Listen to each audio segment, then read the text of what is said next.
Hello শিক্ষার্থী বন্ধুরা, তোমরা কেমন আছো? আশা করছি তোমরা ভালো আছো। আজকে আমরা পড়ব English for today class 3 unit 3 lesson 5। আজকে আমরা পড়ব ইউনিট 3 লেসন 5। লেসন 5 টাইটেল হচ্ছে carrying out and making request in everyday life.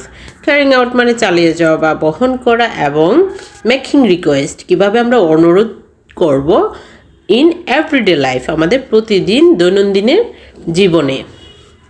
নাম্বারে কি আছে দেখা যাক। Look at the pictures and match each of them with a request given in the box. Look at the pictures, ছবিগুলোর দিকে তাকাও, and এবং match each of them with a request given in the box, মানে যে বক্সে কিছু request দেওয়া আছে সেটার সাথে ম্যাচিং করবে। নাম্বারে কি আছে। Hello, can I borrow your pencil please. Number বলছে আমি কি তোমার পেন্সিলটা নিতে পারি প্লিজ, দয়া করে। বি বলছে শিওর। তাহলে এটা কোন ছবিতে আছে? এটা আমরা দেখতে পাচ্ছি একদম নিচের ছবির উপরেরটা। বক্সে আছে hi, can I have an orange juice please. আমাকে কি অরেঞ্জ জুস দিতে পারো প্লিজ? বি নাম্বার বলছে of course I will make you one. অবশ্যই তোমার জন্য আমি একটা জুস দিচ্ছি। সেটা হচ্ছে কোন ছবির সাথে যাবে? ওই যে একটা অরেঞ্জের লাল রেড কালার 3 নম্বর পিকচার যেটা, সেটা এটার সাথে ম্যাচ করবে। তারপরের বক্সে আছে excuse me, can I borrow this book please. আমি কি তোমার বইটা নিতে পারি? বি নাম্বার বলছে sorry this book is not for borrowing. তাহলে বি কি বলছে? না দুঃখিত, এই বইটা ধার দেওয়া যাবে না। সেটা কোন ছবিতে আছে? ওই যে 1 নম্বর ছবিতে, লাইব্রেরিতে। 4 নম্বর বক্সে আছে excuse me, can you tell me the way to the Zainul park please. তুমি কি আমাকে বলতে পারো জয়নুল পার্কে কীভাবে যেতে হয়? বি বলছে ইটস অন কাছারি রোড। এটা কাছারি রোডে next to the big playground. এটা বড় খেলার মাঠের পরেই। সেটা কোথায় আমরা দেখতে পাচ্ছি জিজ্ঞেস করছে। রাস্তায় একজন মহিলা এবং একটা বাচ্চা, সেটার সাথে ম্যাচিং হবে। Hello, I would like to change my ticket, can you help me please. B বলছে well let me check your ticket first. এটা হবে 2 নম্বর ছবির সাথে। তারপরে লাস্টেরটা বলছে hi, can you help me solve this puzzle please. Let me give a try. আমাকে একবার চেষ্টা করতে দাও। সেটা লাস্টেরটা হবে। দুইজন বসে একটা পাজল টয় নিয়ে কথা বলছে। বি নাম্বারে কি বলছে? Now in pairs practise the dialogue given in activity A. এখন আমরা এ নাম্বারে যে ইনস্ট্রাকশনগুলো দেখলাম, যে বক্সের রিকোয়েস্টগুলো দেখলাম, সেটা তুমি তোমার বন্ধুর সাথে প্র্যাকটিস করো। Okay. C number match the request A with suitable response B. Write the response under the request, one is done for you.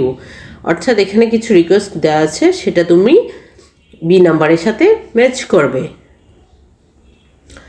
এবং আনসারটা নিবে কোথা থেকে? বি নাম্বার বক্স থেকে নিয়ে এ নাম্বার বক্সের খালি অংশে বসাবে। ওকে। তারপরে এ নাম্বারে কি আছে? Could you please call me this evening. তুমি কি আমাকে এই সন্ধ্যায় ডেকে নিবে? তাহলে বি নাম্বার বলছে of course I have your phone number. অর্থাৎ সে কীভাবে ডেকে দিবে? তাহলে তার ফোন নাম্বার লাগবে এই যে বি নাম্বার বক্সের লাস্টের অংশে। Of course I have your phone number, can you repeat that please বলছে। 2 নম্বরে কি বলছে? Can you repeat that please.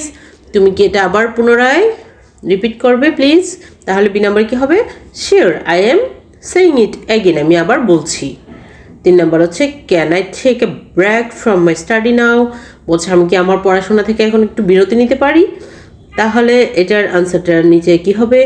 B number খালি অংশে কি কোনটা হবে? Yes you have been studying for a long time. বলতেছে হ্যাঁ তুমি অনেকক্ষণ ধরে পড়ছো, এখন তুমি বিরতি নিতে পারো। 4 নম্বরে কি হবে? খোঁজ I have a look of your news paper. আমি কি তোমার দৈনন্দিন পত্রিকাটা একটু পড়তে পারি? তাহলে কি হবে? ইয়েস।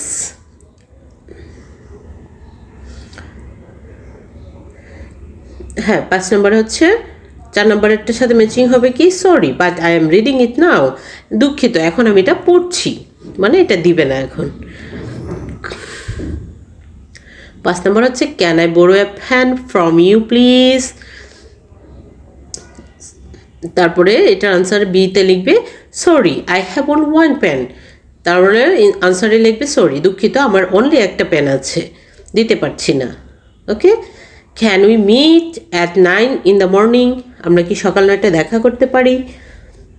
তাহলে এটার আনসার হবে yes please I will see you at 9। বলছে okay yes please I will see you at 9, অর্থাৎ ঠিক আছে আমি তোমার সাথে 9টায় দেখা করব। Can you turn down the music please, তুমি কি গানের ভলিউম অর্থাৎ সাউন্ডটা কমিয়ে দিতে পারো দয়া করে? তাহলে এটার লাস্ট অংশটা কোনটা হবে? Yes sorry for your sorry for your inconvenience, মানে কি বলছে? হ্যাঁ অবশ্যই সে দুঃখিত বলছে, এটা তোমার ডিস্টার্ব হচ্ছে, সরি। ডি নাম্বার কি আছে? Guessing game, play the game in pairs, দুজনে এই গেমটা খেলো। Partner A will request B for something, partner A কী করবে? বিকে কিছু জিনিসের জন্য রিকোয়েস্ট করবে। She or he will use gestures or mimi to make the request and must not speak out, অর্থাৎ বিকে যে রিকোয়েস্ট করবে সেটা কিভাবে করবে? মিমিক্রি করে কিংবা অঙ্গভঙ্গি করে এই রিকোয়েস্টটা করতে হবে, কিন্তু মুখে কিছু বলা যাবে না। Partner B will guess and follow the request, partner B কী করবে? তোমার যে অঙ্গভঙ্গি করবে সেটা ফলো করবে এবং চেষ্টা করবে বলার।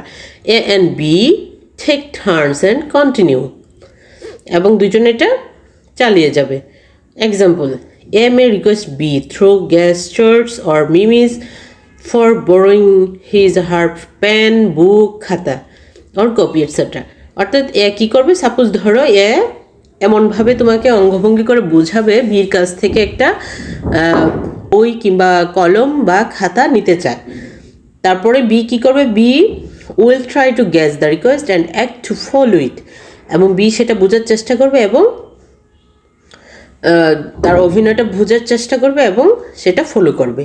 ওকে, unit 3 lesson 6 number 71 to 90, count listen and say the numbers, অর্থাৎ এখানে যে ছবিগুলোতে কাউন্ট করবে, গণনা করবে এবং নাম্বারটা পাশে লিখবে। প্রথম ছবিতে 75, দেন 83, দেন 90।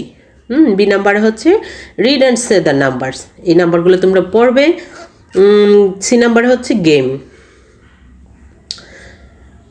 গেমটা এরকমই, every student takes a number card or wooden or plastic number in figure from 0 to 9, অর্থাৎ একজন করে স্টুডেন্ট একটা করে নাম্বার নিবে 0 to 9, every pair makes a number, অর্থাৎ দুজন করে একটা করে নাম্বার তৈরি করবে। অ্যান্ড সে দ্য নাম্বার, অর্থাৎ প্লাস্টিক বা উডেন কার্ডে 0 to 9 লেখা আছে, সেই নাম্বার সবার হাতে একটা করে থাকবে এবং দুইজন করে একটা নাম্বার তৈরি করবে, তারপরে সেই নাম্বারটা আরেকজনে বলবে। এটাই হচ্ছে একটা game. Unit 3 lesson 6 number 71 to 90, এখানে 71 দিয়ে শুরু করবে এবং 90তে শেষ হবে। খালি ঘরগুলোতে তোমরা নাম্বার বসাবে। ওকে, ই নাম্বার হচ্ছে game, pick up a number card from the basket and say the number, বাস্কেটে কিছু নাম্বার আছে সেগুলো একজনে উঠাবে একটা কার্ড এবং নাম্বারটা আরেকজনে বলবে। এফ নাম্বার হচ্ছে রিঅ্যারেঞ্জ দ্য নাম্বার, অর্থাৎ উল্টাপাল্টা নাম্বার দেওয়া আছে, এই নাম্বারগুলো তোমরা রিঅ্যারেঞ্জ করে লিখবে, অর্থাৎ সঠিকভাবে লিখবে, সেটা তোমরা অবশ্যই তোমাদের খাতায় করবে। ওকে, তারপরে এইগুলো প্র্যাকটিস করে ফেলো এবং ইউনিট 3 লেসন 5 and 6 ভালোভাবে প্র্যাকটিস করো। খুবই মজার একটা ইউনিট এবং মজার একটা চ্যাপ্টার, এটা তোমরা ভালো করে পড়ো, পরবর্তী ক্লাসের জন্য ওয়েট করো। সে পর্যন্ত তোমরা ভালো থেকো এবং ভালোভাবে প্র্যাকটিস করো, খাতায় প্র্যাকটিস করবে সবগুলা। তাহলে আজকে এই পর্যন্তই, আল্লাহ হাফেজ।